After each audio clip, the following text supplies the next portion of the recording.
রে এই বড়ালিকা পুরো চলবে কি করে? এই গড্ডালিকা বোমাই তো আমাদের দেশকে পিছিয়ে দিয়েছে কৃষ্ণমোহন বন্দ্যোপাধ্যায়। আরে তার প্রতিকার করতে আওয়াজ তোলো। আরে তুমি তো বিদ্যাসাগর।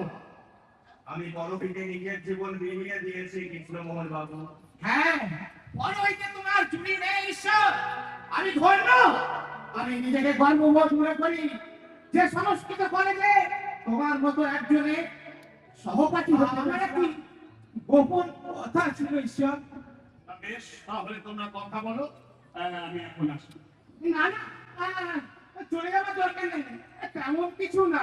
তা বলো। আসলে বলছিলাম কি, ওই আমার ওই মাতৃভূমি বিল্লগ্রাম থেকে একটি যুবতী কেউ বটে দক্ষিণেশ্বরে ওই মাতৃমূর্তি দর্শনের জন্য এসেছে।